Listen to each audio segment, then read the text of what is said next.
യുദ്ധത്തിനിടയിൽ അംഗവൈകല്യം സംഭവിച്ച സൈനികരുടെ പെൻഷൻ കേന്ദ്ര സർക്കാർ വെട്ടിക്കുറച്ചു. ഇനി മുതൽ പെൻഷനിൽ 18,000 രൂപ വരെ കുറവുണ്ടാകും. സൈന്യം പാകിസ്ഥാനിൽ സർജിക്കൽ അറ്റാക്ക് നടത്തിയ ദിവസം തന്നെയാണ് പെൻഷൻ വെട്ടിക്കുറയ്ക്കാനുള്ള തീരുമാനം കേന്ദ്ര സർക്കാർ കൈക്കൊണ്ടത്.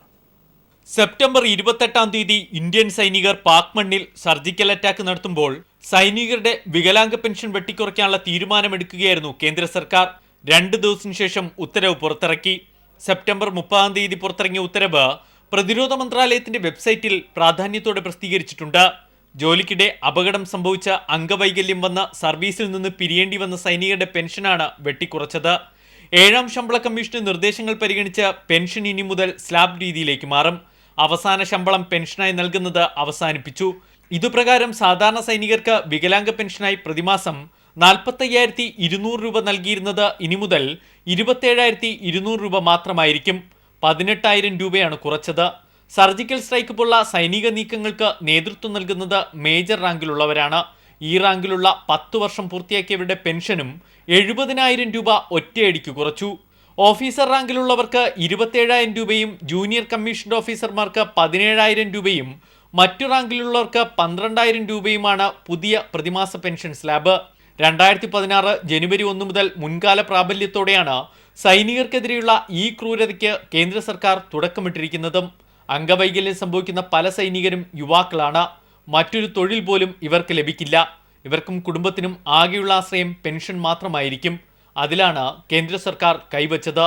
News bureau, Delhi. ജമ്മു കാശ്മീർ പാമ്പോറിലെ സർക്കാർ മന്ദിരത്തിൽ ഭീകരാക്രമണ ശ്രമം സൈന്യം പരാജയപ്പെടുത്തി. ഏറ്റുമുട്ടലിൽ ഒരു സൈനികനും പോലീസുകാരനും ഗുരുതരമായി പരിക്കേറ്റു. സർക്കാർ കെട്ടിടത്തിൽ ഒളിച്ച ഭീകരനും സൈനികരും തമ്മിൽ ഏറ്റുമുട്ടൽ തുടരുകയാണ്. ഉറി ഭീകരാക്രമണത്തിന് ശേഷം ഇത്രയേറെ സമയം നീണ്ടുനിന്ന തിരിച്ചടി ഇതാദ്യമായാണ്. ഉറി ഭീകരാക്രമണത്തിന് ശേഷം ഇത്രയധികം സമയം നീണ്ടുനിന്ന ഏറ്റുമുട്ടൽ ഇതാദ്യമാണ്. രാവിലെ 6:30ഓടെയായിരുന്നു പാമ്പോറിലെ സർക്കാർ മന്ദിരത്തിലേക്ക് ഭീകരർ കടന്നുകയറിയത്. ഇവിടെ ജോലിയും റിസർച്ചും ചെയ്യുന്നവർ താമസിക്കുന്ന ക്വാർട്ടേഴ്സ് ആക്രമിക്കുകയായിരുന്നു ഭീകരരുടെ ലക്ഷ്യം. സൈന്യത്തിന്റെ ശ്രദ്ധ തിരിക്കാൻ കെട്ടിടത്തിലെ ചില ഇലക്ട്രിക് ബോക്സുകളിൽ വെടിയുതിർത്ത ഭീകരർ കെട്ടിടത്തിൽ തീപടർത്തി. എന്നാൽ ഹോസ്റ്റലിലേക്ക് ആക്രമണം നടത്തുന്നതിന് മുമ്പായി തന്നെ സൈന്യം ഇവർക്ക് നേരെ വെടിയുതിർത്തു. 50-ൽ പരം മുറികളാണ് ഈ സർക്കാർ കെട്ടിടത്തിലുള്ളത്. അതിനാൽ ഇത്രയേറെ മുറികളുള്ള ഈ കോൺക്രീറ്റ് കെട്ടിടം മറയാക്കിയായിരുന്നു ഭീകരരുടെ പ്രത്യാക്രമണം. പാരാട്രൂപ്പ്, പോലീസ്, സ്പെഷ്യൽ ഫോഴ്സ്, BSF എന്നിവരുടെ സംയുക്ത നേതൃത്വത്തിലായിരുന്നു പിന്നീട് ഭീകരർക്ക് നേരെ തിരിച്ചടി നടത്തിയത്. ഇക്കഴിഞ്ഞ ഫെബ്രുവരിയിലും ഇതേ കെട്ടിടത്തിൽ ഭീകരാക്രമണം ഉണ്ടായിരുന്നു. അന്ന് 3 ഭീകരരെ വധിച്ചിരുന്നെങ്കിലും 3 പാരാ കമാൻഡോകൾ കൊല്ലപ്പെട്ടിരുന്നു. 23 ദിവസത്തിനുള്ളിൽ കാശ്മീരിൽ ഇത് 4ാമത്തെ ഭീകരാക്രമണമാണ്. ശ്രീനഗറിൽ നിന്ന് 15 കിലോമീറ്റർ മാത്രം അകലെയാണ് പാമ്പോറിലെ ഈ സർക്കാർ മന്ദിരം. ശ്രീനഗർ ജമ്മു ഹൈവേക്ക് സമീപം കൂടിയാണ് ഈ കെട്ടിടം സ്ഥിതി ചെയ്യുന്നത്. ജലം നദിയും വനപ്രദേശവുമാണ് കെട്ടിടത്തിന്റെ പുറകുവശം. ഈ നദിയിലൂടെ ഭീകരർ എത്തിയതായാണ് സൈന്യം സംശയിക്കുന്നത്. സ്ഥിതിഗതികൾ വിലയിരുത്തിയുള്ള റിപ്പോർട്ട് കരസേനാ മേധാവി പ്രതിരോധ മന്ത്രിക്ക് കൈമാറി. ശ്രീനഗറിൽ കൂടി ആക്രമണത്തിന് ഭീകരർ പദ്ധതിയിടുന്നതായി രഹസ്യാന്വേഷണ വിഭാഗം മുന്നറിയിപ്പ് നൽകിയിട്ടുണ്ട്. ഈ സാഹചര്യത്തിൽ കാശ്മീർ ഉൾപ്പെടെ അതിർത്തി പ്രദേശത്ത് സുരക്ഷ കർശനമാക്കി. News bureau, Delhi. കണ്ണൂരിൽ CPM പ്രവർത്തകനെ RSSകാർ വെട്ടിക്കൊലപ്പെടുത്തി. ലോക്കൽ കമ്മിറ്റി അംഗമായ കുഴിച്ചാലിൽ മോഹനാണ് മരിച്ചത്. വെട്ടേറ്റ മറ്റൊരു പ്രവർത്തകൻ അശോകന്റെ നില അതീവ ഗുരുതരമാണ്. RSS പ്രവർത്തകരെ പ്രതി ചേർത്ത് സമഗ്ര അന്വേഷണം നടത്തണമെന്ന് P. ജയരാജൻ ആവശ്യപ്പെട്ടു. കൊലപാതകത്തിൽ പ്രതിഷേധിച്ച് കണ്ണൂർ ജില്ലയിൽ നാളെ രാവിലെ 6 മുതൽ ഹർത്താൽ ആചരിക്കും. രാവിലെ 10 മണിയോടെയാണ് ആയുധങ്ങളുമായി എത്തിയ RSS സംഘം CPIM പടുവിലായി ലോക്കൽ കമ്മിറ്റി അംഗം കുഴിച്ചാലിൽ മോഹനെ വെട്ടിക്കൊന്നത്. 52 വയസ്സായിരുന്നു. കള്ളുഷാപ്പ് ജീവനക്കാരനായിരുന്ന മോഹനൻ ജോലി ചെയ്തുകൊണ്ടിരിക്കെയാണ് ക്രൂരമായ കൊലപാതകം ആക്രമികൾ നടത്തിയത്. ദേഹമാസകലം വെട്ടേറ്റിട്ടുണ്ട്. മോഹനെ തലശ്ശേരി കോപ്പറേറ്റീവ് ആശുപത്രിയിൽ എത്തിക്കുമ്പോഴേക്കും മരിച്ചിരുന്നു. മോഹന്റെ കൂടെയുണ്ടായിരുന്ന അശോകനും വെട്ടേറ്റിട്ടുണ്ട്. അശോകനെ തലശ്ശേരി സഹകരണ ആശുപത്രിയിൽ പ്രവേശിപ്പിച്ചു. ക്രൂരമായ കൊലപാതകം ആസൂത്രണം നടത്തിയ RSS നേതൃത്വത്തിനെതിരെ സമഗ്രാന്വേഷണം നടത്തണമെന്ന് CPIM ജില്ലാ സെക്രട്ടറി P. ജയരാജൻ ആവശ്യപ്പെട്ടു. നാടിൻ്റെ സമാധാനം തകർക്കുന്നതിന് വേണ്ടി RSS ഒരു ഭീകര പ്രസ്ഥാനമായിട്ടാണ് പ്രവർത്തിച്ചുകൊണ്ടിരിക്കുന്നത്. RSS BJPക്കാർ നാട്ടിലുടനീളം പ്രചരിപ്പിക്കുന്നത് മുഖ്യമന്ത്രിയുടെ മണ്ഡലത്തിൽ BJPക്കാർക്ക് രക്ഷയില്ല എന്നതാണ്. പിണറായിയുടെ മണ്ഡലത്തിൽ നടത്തുന്ന 2ാമത്തെ നിഷ്ഠൂരമായിട്ടുള്ള കൊലപാതകമാണ്. നിരവധി അക്രമ സംഭവങ്ങൾ ഇതിനകം കണ്ണൂർ ജില്ലയിൽ RSS സംഘം നടത്തുകയുണ്ടായി. ഈ മണ്ഡലത്തിന് തൊട്ട അയൽവക്കത്താണ് ബോംബ് നിർമ്മിക്കുന്നതിനിടയിൽ 24 വയസ്സുകാരനായിട്ടുള്ള ഒരു RSS ക്രിമിനൽ കൊല ചെയ്യപ്പെട്ടത്. ഈ കൊലക്കേസിൻ്റെ ഭാഗമായി ഈ കൊലപാതകം ആസൂത്രണം ചെയ്തിട്ടുള്ള RSSൻ്റെ നേതാക്കളെക്കുറിച്ച് അന്വേഷിക്കണം. ആ നേതാക്കളെ പ്രതിയേർത്തുകൊണ്ട് കേസെടുക്കണം. കൊലപാതകത്തിൽ പ്രതിഷേധിച്ച് നാളെ രാവിലെ 6 മണി മുതൽ വൈകുന്നേരം 6 മണി വരെ കണ്ണൂർ ജില്ലയിൽ CPIM നേതൃത്വത്തിൽ ഹർത്താൽ നടത്തും. മൃതദേഹം കോഴിക്കോട് മെഡിക്കൽ കോളേജ് ആശുപത്രിയിൽ പോസ്റ്റ്മോർട്ടത്തിന് ശേഷം നാളെ രാവിലെ 10 മണിക്ക് വാളാങ്കിച്ചാലിലെ മോഹന്റെ വീട്ടുവളപ്പിൽ സംസ്കരിക്കും. PV Joshila, news bureau, Kannur. ദില്ലിയിൽ CPIM കേന്ദ്ര കമ്മിറ്റി ഓഫീസിലേക്ക് BJP അതിക്രമം തടയാൻ ശ്രമിച്ച ദില്ലി പോലീസിന് നേരെ കല്ലേറ്. പോലീസ് ജലപീരങ്കി ഉപയോഗിച്ചു. കേരളത്തിൽ രാഷ്ട്രീയ അക്രമങ്ങൾ നടക്കുന്നുവെന്നാരോപിച്ചാണ് BJP അക്രമം അഴിച്ചുവിട്ടത്. കണ്ണൂരിൽ BJP RSS ആക്രമണത്തിൽ CPIM പ്രവർത്തകൻ കൊല്ലപ്പെട്ട ദിവസം തന്നെയാണ് ദില്ലിയിൽ AKG ഭവന് നേരെ ആസൂത്രിതമായി RSS BJP പ്രവർത്തകർ അക്രമം നടത്തിയത്. കേരളത്തിലെ അതിക്രമം മറച്ചുപിടിക്കാൻ കൂടിയായിരുന്നു ശ്രമം. AKG ഭവന് മുന്നിൽ പോലീസ് സ്ഥാപിച്ചിരുന്ന ബാരിക്കേഡുകൾ BJP പ്രവർത്തകർ തകർത്തു. തടയാൻ ശ്രമിച്ച പോലീസ് നേരെ വ്യാപക അക്രമം അഴിച്ചുവിട്ടു. കമ്പുകളും കല്ലുകളും പോലീസ് നേരെ വലിച്ചെറിഞ്ഞു. അക്രമം രൂക്ഷമായതിനെ തുടർന്ന് പോലീസിന് നേരിയ തോതിൽ ജലപീരങ്കി പ്രയോഗിക്കേണ്ടി വന്നു. ദേശീയ നേതൃത്വത്തിന്റെ നിർദ്ദേശപ്രകാരം ദില്ലി BJP അധ്യക്ഷൻ സതീഷ് ഉപാധ്യയുടെ നേതൃത്വത്തിലായിരുന്നു പ്രകടനവും അതിക്രമങ്ങളും. और इस तरह की हत्याओं का स्थान लोकतंत्र में बिल्कुल नहीं है. अगर आप संविधान को मानते हैं, अगर आप लोकतंत्र को मानते हैं, अगर आपने संविधान की शपथ राज्य के अंदर ली है, तो राज्य प्रायोजित ये हत्याओं का दौर निश्चित रूप से बंद होना चाहिए. CPIM general secretary Sitaram Yechury അടക്കമുള്ളവർ കേന്ദ്ര കമ്മിറ്റി ഓഫീസിലുള്ളപ്പോഴായിരുന്നു BJPയുടെ അക്രമം. കേരളത്തിൽ പാർട്ടി പ്രവർത്തകർക്ക് നേരെ രാഷ്ട്രീയ ആക്രമണം നടക്കുന്നുവെന്നാണ് BJPയുടെ ആരോപണം. മാസങ്ങൾക്ക് മുമ്പേ ഇതേ വിഷയത്തിലും BJP CPIM ഓഫീസിന് നേരെ അക്രമം നടത്തിയിരുന്നു. News bureau, Delhi. തമിഴ്നാട് മുഖ്യമന്ത്രി ജയലളിതയെ ഗവർണർ P. സദാശിവവും മുഖ്യമന്ത്രി പിണറായി വിജയനും സന്ദർശിച്ചു. ചെന്നൈ അപ്പോളോ ആശുപത്രിയിൽ എത്തിയായിരുന്നു സന്ദർശനം. അതേസമയം ജയലളിതയുടെ ആരോഗ്യസ്ഥിതിയിൽ മാറ്റമില്ലെന്ന് അപ്പോളോ ആശുപത്രി അധികൃതർ വാർത്താക്കുറിപ്പിലൂടെ അറിയിച്ചു. It is concentrated today. Our visit is to see the Tamil Nadu Chief Minister and verify her condition. Other things we will see some other day. Only that purpose. ബഹുമാനായ governor പറഞ്ഞതുപോലെ ബാക്കി കാര്യങ്ങളൊക്കെ നമുക്ക് പിന്നീട് ചർച്ച ചെയ്യാം. അതാണ് നല്ലത്. നമസ്തേ. മുതിർന്ന CPIM നേതാവ് KK മാമക്കുട്ടി അന്തരിച്ചു. 95 വയസ്സായിരുന്നു. വാർദ്ധക്യ സഹജമായ അസുഖങ്ങളെ തുടർന്ന് തൃശ്ശൂരിലെ സ്വകാര്യ ആശുപത്രിയിലായിരുന്നു അന്ത്യം. സംസ്കാരം നാളെ വൈകിട്ട് 3-ന് തൃശ്ശൂർ ഊരകത്തെ വീട്ടുവളപ്പിൽ നടക്കും. മാമക്കുട്ടിയുടെ നിര്യാണത്തിൽ CPIM സംസ്ഥാന സെക്രട്ടറി കോടിയേരി ബാലകൃഷ്ണൻ അനുശോചനം രേഖപ്പെടുത്തി. വാർദ്ധക്യ സഹജമായ അസുഖങ്ങളെ തുടർന്ന് വിശ്രമജീവിതം നയിച്ചു വരികയായിരുന്നു KK മാമക്കുട്ടി.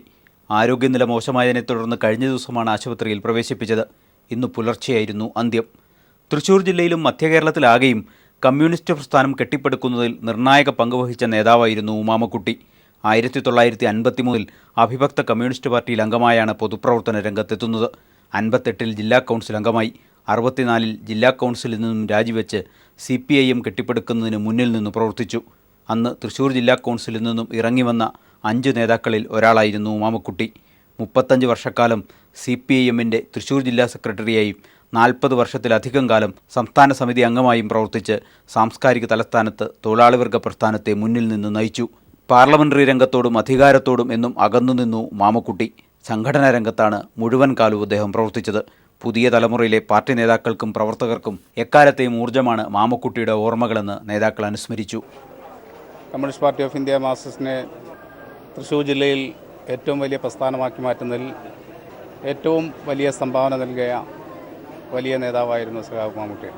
ജില്ലയിലെ പുരോഗമന പ്രസ്ഥാനങ്ങൾക്കും ഇടതുപക്ഷ ജനാധിപത്യ പ്രസ്ഥാനങ്ങൾക്കും മതനിരപേക്ഷ പ്രസ്ഥാനങ്ങൾക്കും എല്ലാം മാതൃകയായ സഖാവ് മാമക്കുട്ടിയേട്ടൻ്റെ നിര്യാണം നമ്മുടെ പൊതുപ്രസ്ഥാനത്തിന് പൊതുവായി നഷ്ടമാണ് ഉണ്ടാക്കിയിട്ടുള്ളത്. അടിയന്തരാവസ്ഥക്കാലത്ത് ഒളിവ് ജീവിതം നയിച്ചു. നിരവധി തവണ ജയിൽവാസവും അനുഭവിച്ചിട്ടുണ്ട്. ഒട്ടേറെ ട്രേഡ് യൂണിയനുകളുടെയും നേതാവായിരുന്നു. മികച്ച സംഘാടകനെന്നു കൂടി അറിയപ്പെടുന്ന KK മാമക്കുട്ടി. പ്രിയ നേതാവിൻ്റെ മരണവിവരമറിഞ്ഞ നിരവധി പ്രവർത്തകരാണ് ആശുപത്രിയിലേക്കും CPIM ജില്ലാ കമ്മിറ്റി ഓഫീസിലേക്കും ഒഴുകിയെത്തിയത്. സംസ്കാരം നാളെ വൈകിട്ട് 3-ന് തൃശ്ശൂർ ഊരകത്തെ വീട്ടുവളപ്പിൽ നടക്കും. News bureau, Thrissur. ആളിയാർ വെള്ളപ്രശ്നത്തിൽ പൊള്ളാച്ചിയിൽ നടന്ന ആദ്യഘട്ട ചർച്ച വിജയം. ഇന്നു മുതൽ സെക്കൻഡിൽ 300 ഘനയടി വെള്ളം തമിഴ്നാട് കേരളത്തിന് വിട്ടു നൽകും. സംയുക്ത ജലക്രമീകരണ ബോർഡ് യോഗം 2 ആഴ്ചയ്ക്കകം ചേരാനും തീരുമാനമായി. പൊള്ളാച്ചിയിൽ നടന്ന കേരള തമിഴ്നാട് ഉദ്യോഗസ്ഥതല യോഗത്തിലാണ് ആളിയാർ ഡാമിന്റെ ഷട്ടറുകൾ തുറക്കാൻ തീരുമാനമായത്. ഇതനുസരിച്ച് ഇന്നു മുതൽ സെക്കൻഡിൽ 300 ഘനയടി വെള്ളം കേരളത്തിന് ലഭിച്ചു തുടങ്ങും. സംയുക്ത ജലക്രമീകരണ ബോർഡ് യോഗത്തിൽ പങ്കെടുക്കാമെന്നും തമിഴ്നാട് സമ്മതിച്ചു. 2 ആഴ്ചയ്ക്കകം യോഗം ചേരാനാണ് ധാരണയെന്ന് കേരളത്തെ പ്രതിനിധീകരിച്ച് യോഗത്തിൽ പങ്കെടുത്ത ജോയിന്റ് ഡയറക്ടർ പി സുധീർ പറഞ്ഞു. നിലവിലെ അളവിൽ വെള്ളം കിട്ടിയാൽ ഈ മാസം 15 വരെ ലഭിക്കേണ്ടതിന്റെ പകുതി മാത്രമേ ആവൂ.